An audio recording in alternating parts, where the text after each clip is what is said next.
अक्सर दोस्तों के मैसेज आते हैं कि सर सर्दियों के मौसम में, ठंड के मौसम में हमें पिंडलियों में दर्द रहता है, टांगों में दर्द रहता है, हाथ पैर सुन्न हो जाते हैं, कमर हमारी सुन्न हो जाती है।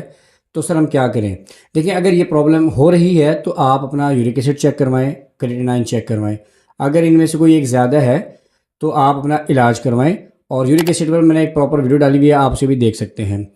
दूसरी बात, अगर आपको पेशाब जलकर आ रहा है या सफ़ेद आ रहा है या बार बार आ रहा है, बहुत ज़्यादा आ रहा है, तो इसका मतलब आपको यूरिक एसिड नहीं है। इन दोनों मसलों का इलाज मैं इसी वीडियो में आपको बताने जा रहा हूँ, एक ही तरीके से हो जाएगा। दोस्तों, ये जो दर्द होना है ये एक तहरीक होती है जो कि बढ़ी हुई होती है। और क्योंकि टाइमिंग जो है, कूलिंग एक्सिस की वजह से दो आर्गन्स, दो यूनिट हड्डियों के जोड़ के मस्कुलर की जो टाइमिंग है वो एक नहीं हो रही होती। और ये टाइमिंग का एक ना होना यही दर्द देता है। और अक्सर जो ठंड का जब मौसम आएगा तो ये जो दर्द है ये आपको रहेगा। और ये टाइमिंग इतनी एक नहीं हो रही कि आपकी जो हड्डी के जोड़ हैं या जो आपके पट्टे हैं, इन दोनों में से कोई एक एक्स्ट्रा कूलिंग ले गया है, तो सुनपन तो आपको आएगा।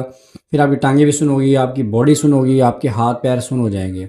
इन सब चीज़ों का जो इलाज है वो एक ही है, और वो है लहसुन। दोस्तों, अक्सर लोग जो हाई ब्लड प्रेशर के मरीज़ होते हैं, 90% जो ब्लड प्रेशर के मरीज़ होते हैं उनको लहसुन बहुत ज़्यादा फ़ायदा देता है। आम लोगों को तो फ़ायदा देता ही है। जो ब्लड प्रेशर के मरीज़ होते हैं वो डरते हैं कि अगर हम लहसुन का इस्तेमाल करेंगे, इसका जो मिजाज है वो गर्म होता है तो हमें नुकसान देगा।